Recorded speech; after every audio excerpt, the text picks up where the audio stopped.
Great to see everybody. I guess this means it's officially basketball season when I get to see all of you lovely faces again, and excited about that.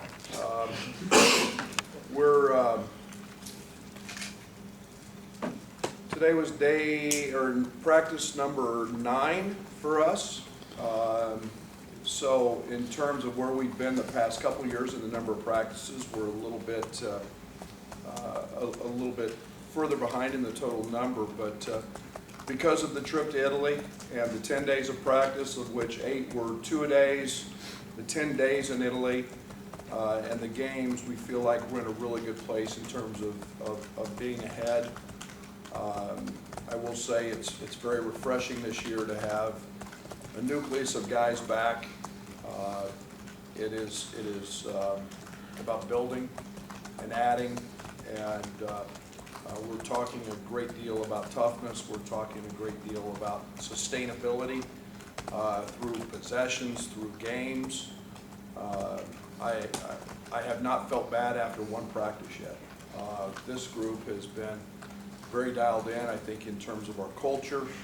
I'm ecstatic with the work ethic. We are no longer coaching effort. And it is about simply just getting things tidied up, so to speak, in a lot of the little things. And, implementing Kofi, we have not had Benjamin yet. Benjamin is on a recovery plan. He was cleared, but on a recovery plan, we're just not throwing him out there 100%. So that's exciting because that day is coming nearer and closer.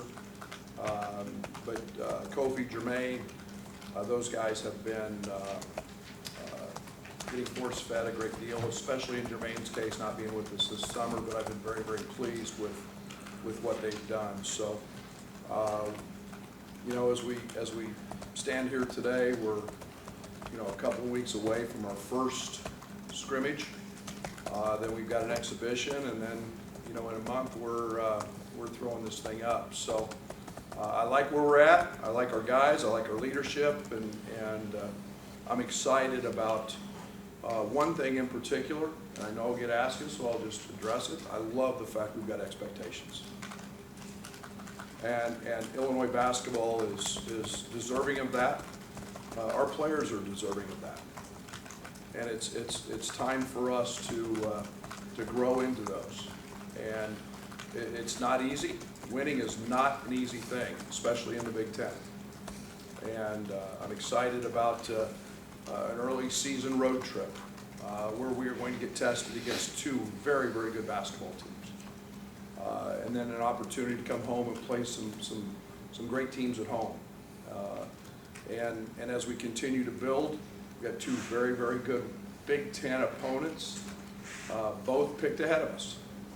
And so I'm excited for the fact that this team gets met with some challenges early and some different opportunity, and we're working every day to prepare for those now, and looking forward to the start of getting this thing going here in a few weeks.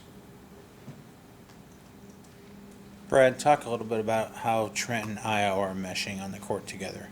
Yeah, the one thing I do a lot this year, this time of year, is I mix the groups up every day. And so those 2 playing together, Andres and Io playing together, Andres and Trent playing together, all 3 of them playing together. You know, we're looking at a lot of different combinations that we know will happen through the course of the season. It's no different than having Kofi and Georgie and maybe Kipper having a bigger lineup on the court together. So you throw DeMonte in there. Today I had a group with Dre, DeMonte, Kipper, Georgie, and Kofi. And just looking at that group. And so it's fun to be able to have the pieces that you feel comfortable with can go fight no matter what the situation, and be competitive in those situations. So they're great. They're doing fine. And there's no doubt we're going to see that duo on the court together a lot. Brett, what does Andres Felice bring to your program? Yeah. He's the unsung glue guy that potentially could be as valuable a player as any guy on our team. And that's not to diminish the guys that everybody wants to talk about. He's the guy that nobody wants to talk about, and all he does is everything right. He's an incredible leader. He is a vastly improved jump shooter, and but his IQ, his character is so reflective of everything that we do on the court now, and I don't take that for granted. He's extremely valuable, and he does so many things correctly that it trickles down. It becomes contagious with our other players because they know how hard he works, and they know how hard he pushes our guys to expect to win. And you talk about a competitive soccer, Dre's that. Does he kind of epitomize what you like in players? And Yeah, he's a pit bull on the defensive end, and he's a guy that is tenacious in everything he does. There's an aggression about with which he plays that is unique. It's not there's very little passiveness in his game. That translates, and that has allowed him to make the adjustment last year from the junior college ranks to the Big Ten quicker than normal probably. But it's also very contagious within our team, and there's tremendous value in having a guy like that. Coach, you got a roster with a lot of long athletic guys. Is this more of a Big Ten ready roster in your opinion versus the first couple of years? No doubt, no doubt. I mean, we're going to look better in the airport, and we're going to look better on the court. And we have 7 guys, 6'10", with 6'10" length or better, and that's something that we're excited about. You know, we try to recruit length. Sometimes I think size can be over-exaggerated of its importance. Yes, it is. There's value in it.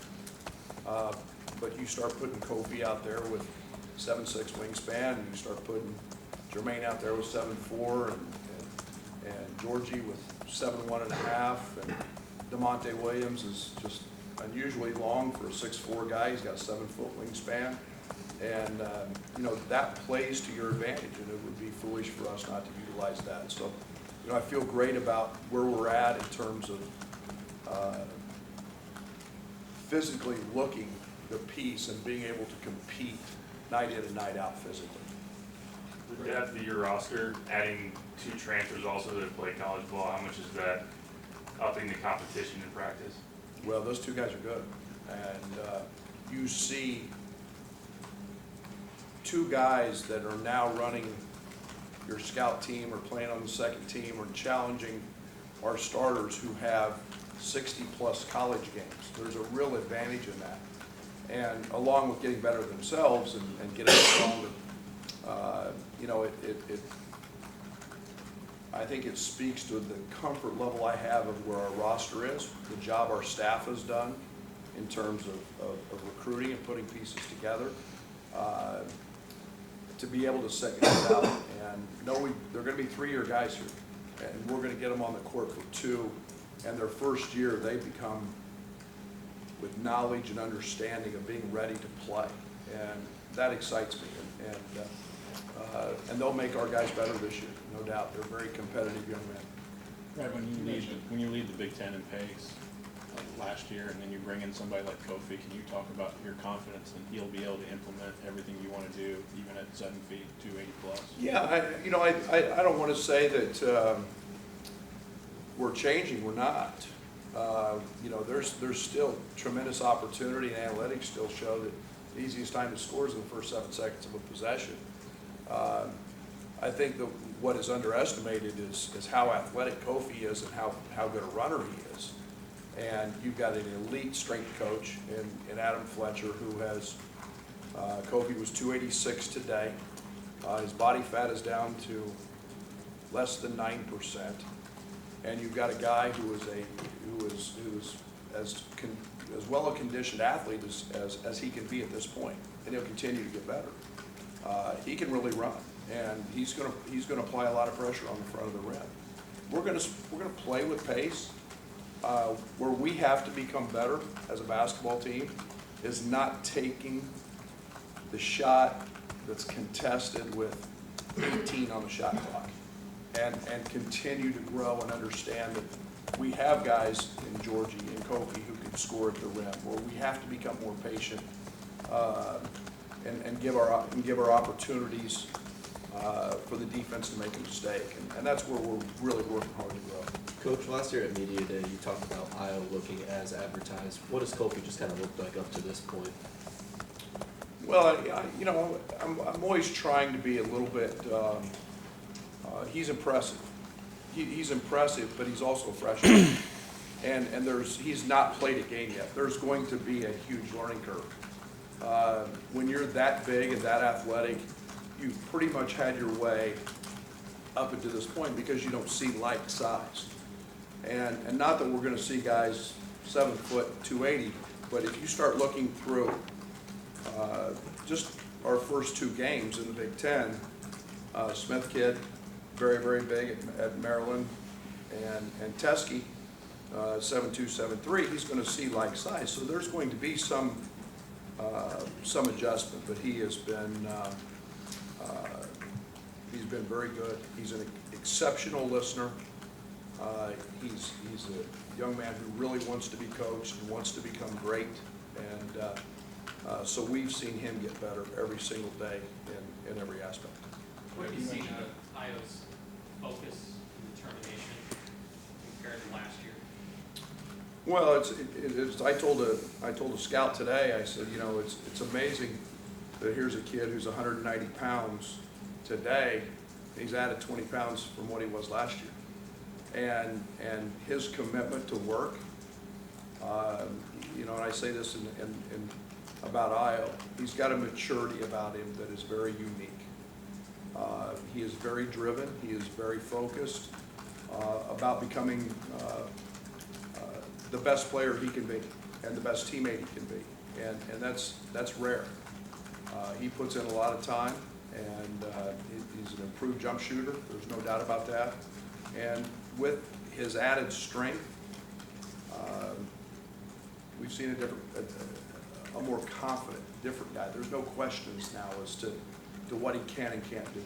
He understands all of that. So very, very unique young man in terms of his focus and his maturity, and that's paying off for him and us. I imagine you're hearing from a lot more NBA scouts now, a lot more calls.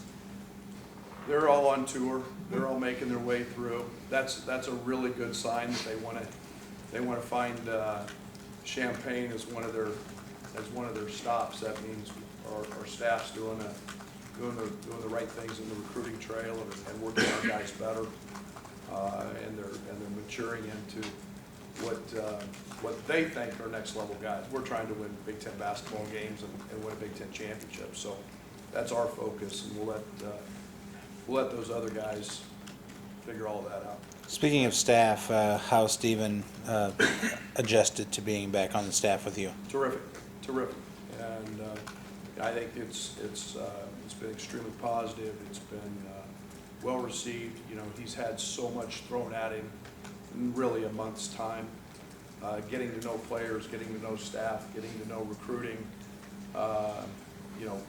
Picking up, back up a new system that wasn't foreign to him, but he was away from it.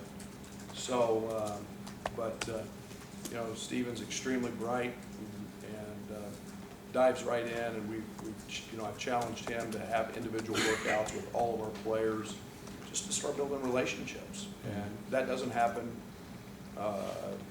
overnight, but he's done an excellent job to this point. All right, you mentioned Kipper earlier. What is his game at going into his final year here? What do you expect that to happen? He's been one of the big surprises in the first eight practices.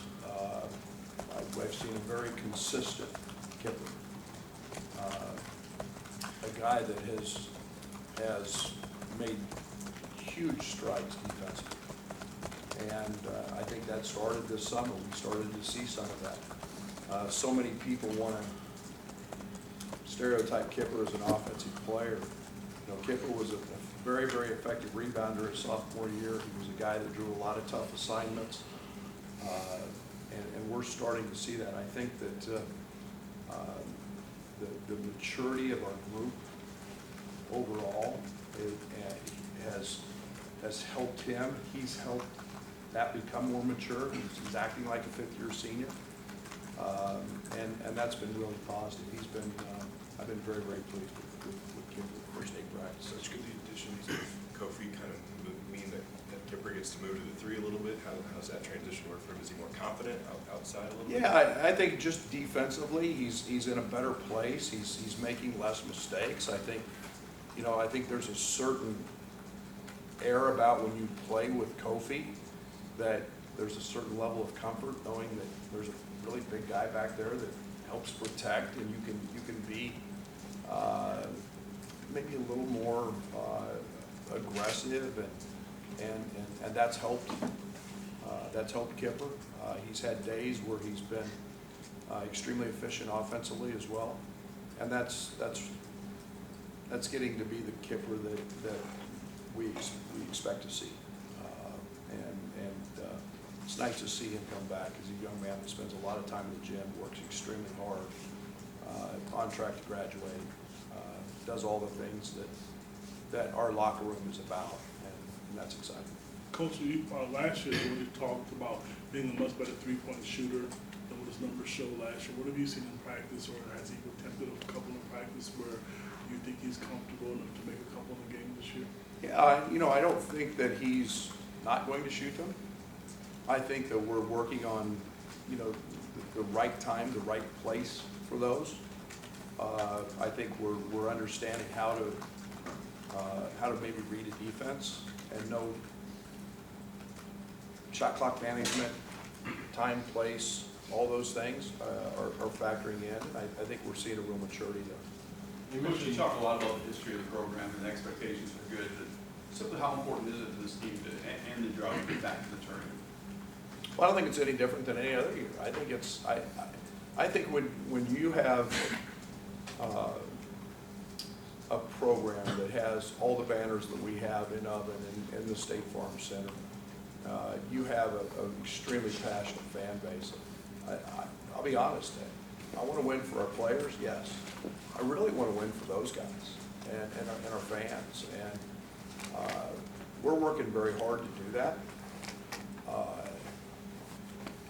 I think we can be a team that everybody's very, very proud of. And yes, we're in the Big Ten. It's a tremendous basketball league. Nobody's going to let you pass them. You have to go earn it. But I say it all the time, we're the 11th ranked program in the history of college basketball. And it's time that we have those expectations. And it's time we start acting like that. And that's what we're striving for every single day. You mentioned not changing just because you have a guy like Kofi, but are there things you can do now with a 7-foot, 286-pound player in your system that you just haven't been able to do before? A lot. Yeah, a lot. Your emphasis becomes, we've been one of the top teams in the Big Ten in scoring in the paint. We've done that primarily through cutters and our offense. We can still do that. Now we can also do that by force feeding that ball down there. We don't have just Kofi. We have a guy like Jordan. Defensively, having a presence in ball screens, having a presence at the rim in terms of blocking shots, in terms of rebounding. That provides a lot of resources for a coach to have just from one player, and that's exciting. So we're tweaking things all the time, and that's a lot of fun. I'm curious, in that system, how much is it on players to adjust to what you want to do, and how much is it on you to adjust to your players, just holistically for a coach and a system? Yeah, I think there's a little of both. I think we're trying to put everybody in the best situation they can be in to be successful and play to their strengths and play to our strengths. are we still running spread and doing the things we've done and playing fast? Yes. The emphasis within that can be a little bit different. And we ball screened a lot last year. You may see fewer of those. Just simply based on personnel, having a guy like Kofi. So your adjustments are small and minor, yet they fit within everything we do, and that's the way we recruit. We recruit guys that fit what we do. And you know, we knew Kofi wasn't a plodder. You know, Kofi could really run, and that he fit what what we were all about. So we made small adjustments, and we'll continue to make those. Coach, we're almost 20 minutes into this, and we haven't had a question about Georgie yet, so we'll break that trend. Biggest jump between freshman and sophomore year, most people say, so where can he go this year? What have you seen from him? Yeah, and I will say this about Georgie. I said it in Chicago. He might be the best conditioned athlete that I've ever been around, and he's in incredible shape. He is leaned up. He is just shy of 240 now, but he's stronger. I mean, he bench presses the building. He squats the building. He is literally very fit. He's running better. But I think from the basketball side of it, we'll see a more versatile Georgie. We'll see a guy that will handle the ball some. We'll see a guy that will put his passing on full display because he's a very, very good passer. Yet we're not going to forget how efficient he was in the paint and create opportunities for him to score there. He's worked extremely hard on his perimeter jump shot. Is that his bread and butter? It's not, but he's very, very capable of making it. So I think we'll just see a more versatile, well-rounded basketball player. And I think we're seeing one that's in practice that's very, very committed to becoming a better rebounder. Coach, what have you seen from DeMonte Williams, and what was your kind of message to him in the offseason? Well, and again, I think DeMonte gets so little conversation, and yet probably a guy that impacts a stat line and a stat sheet and winning as much as anybody on our team, if not more. And again, very seldom in the wrong place, very seldom a guy that makes mistakes, very, very good passer. The one thing I've challenged DeMonte with is, and part of this was on me last year, you know, I've got to get him more involved in the offense. I've got to get him opportunities, especially off the bounce. We saw it in games where he was extremely aggressive. DeMonte makes the right decisions when he gets the ball in the paint because of his ability to pass and his strength. But we've got to have him being that guy who can get the ball into gaps and become more aggressive, not just be a guy who casts up a three every now and then. We've got to get him playing downhill. He was very good at that in Italy, and we've got to continue. I mean, he had big assist numbers in Italy, so we've got to continue to see that. And then I think he's a guy that can be one of the best defenders in the Big Ten. Coach, with a lot of younger guys that you're going to count on this year, how important is the leadership in DeMonte? Oh, leadership's everything. It's not just them. I think we're seeing, guys that Andres Feliz. I think we're seeing it from Trent. I think we're seeing a different, more mature Trent Frazier. You know, a guy that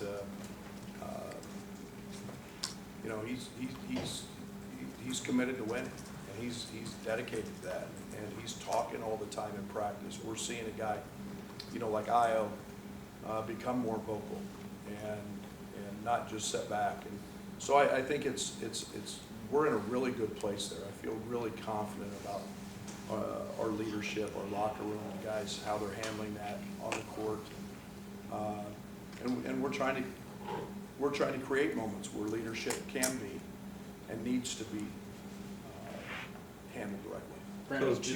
Coach, you talked about how the culture's changed. What was just the whole process like for you when you first took this job to now of changing that culture and trying to change the mentality of how things are around here? Well, and I'm not going to go into. I mean, there's there's a lot of heavy lifting. I think when there's change, change can be really good, and it can be really challenging, and it can be really difficult at times. And you're talking about 18 to 22-year-old guys who, they all come with the idea of wanting to be successful and having all of their dreams in front of them, and then all of a sudden, things change. And that happens with the coaching change. And yet it's, I'm very, very simple. And I tell people this, I'm a big character guy. I think character wins. And we talk about it all the time. Do the right things off the court to do the right things on the court. They coexist. And we've established our culture of work. That doesn't happen overnight. You go get guys like Io DeSumo. You get guys like Georgie. You get guys that are winners and have won and been in winning programs. And then it becomes second nature. They don't know any different.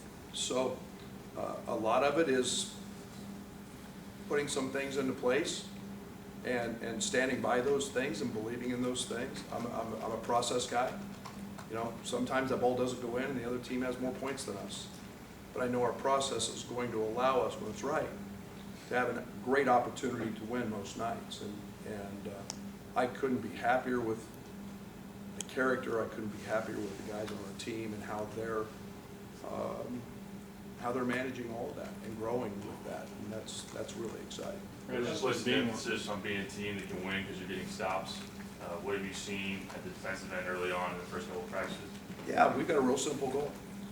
We're trying to get 3 stops in a row 6 times a game. And that starts with attitude. That starts with an attitude. And it's got to be an attitude that we don't have to go on the road and shoot 54, 55% to win.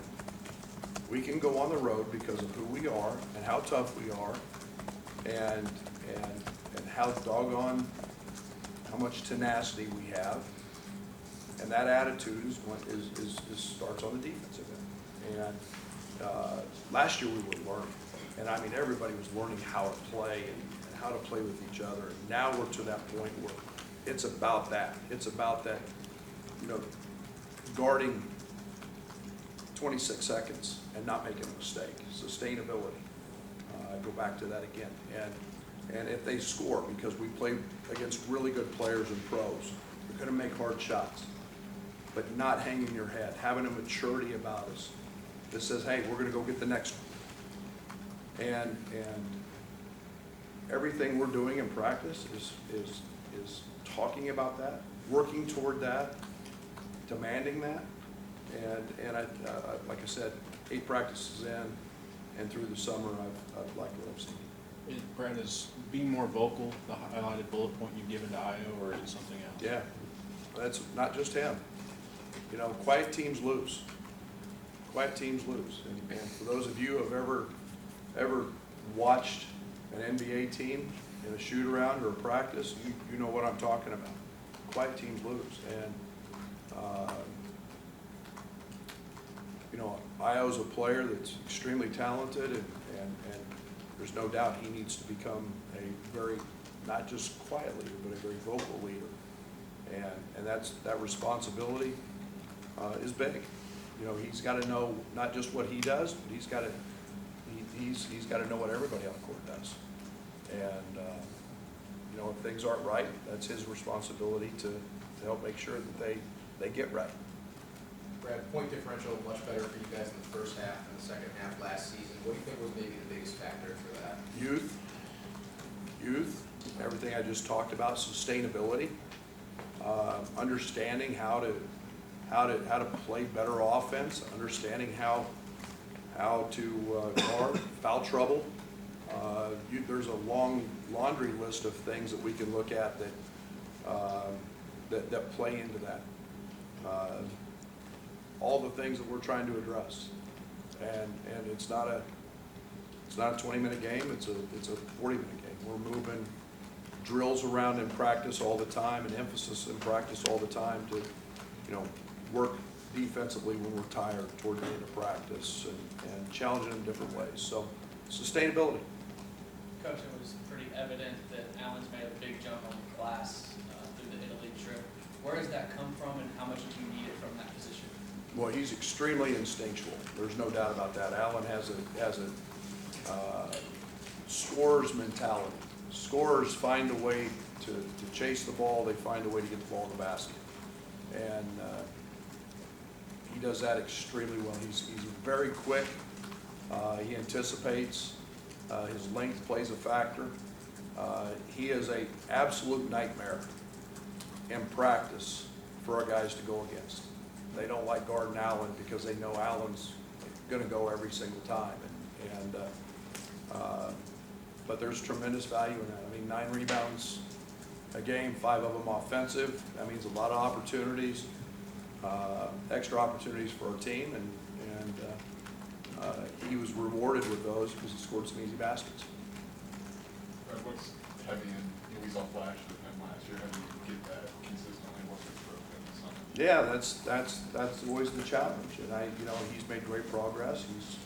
He's a guy that, again, we saw spurts of in Italy. We saw flashes of his athleticism, and again, we're looking for consistency.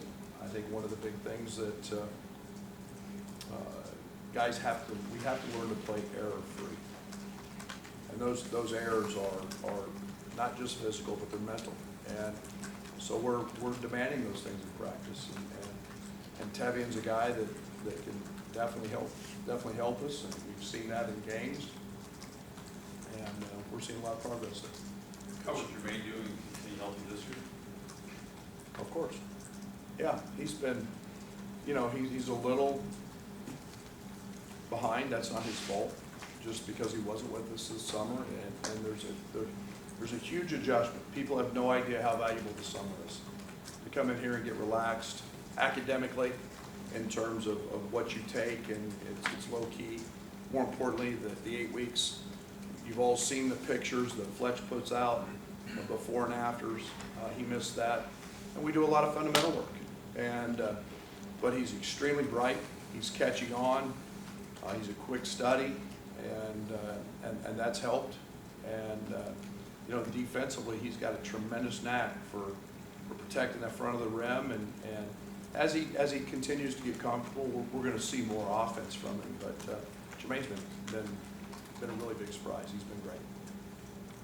Coach, when you look at the roster and the additions of point, have you thought about maybe mixing in a zone a couple times defensively? How much do you think this roster could play the zone and be effective? Oh, I think everything's a possibility. And we played a good deal of it in Italy, and I think there's no doubt that there's going to be lineups that can be very, very effective playing that. And, I'm not going to be that stubborn to say that we're going to do all this. We're going to figure out how to give ourselves the best opportunities to win. Coach, we've talked about expectations that you guys have this year, but what do you say to someone that's looking from the outside and sees the record you guys had last year and just doesn't see how a team that had that record can make a jump to being an NCAA tournament team? Look at who we beat. Look at the growth we made from the start of the year to the end of the year. And I think when you start seeing a team that we know Michigan State's history, we know the success that Minnesota had last year, that Ohio State had last year. There were certain lineups that were very difficult for us, that were challenging, that were just kind of our kryptonite. But we showed at times what we could do. The thing that I'm really proud of about last season is very, very tough, challenging early season that we were not ready for. And yet there was no give up. There was no quit. There was always the let's get better. Let's continue to work. And this team stayed on course, stayed on track, and we saw, and I use Iowa, Ohio State game in the United Center, I think he missed 9 layups. We saw a young man that got better from that and grew from that. We saw a guy in Georgia who fouled out 10 times last year, couldn't stay in a game early and grow and mature. So You know, I think that, you know, youth is a wonderful thing, and it's a very challenging thing to win with. And our top 2 scorers were freshmen. And to have experience back, but to have quality people back who are good players speaks volumes, and I'm excited. And then, you know, we've continued to add the right pieces and guys who have fit the pieces that we need to make our puzzle whole. Good time for one more question before we go over to Evan.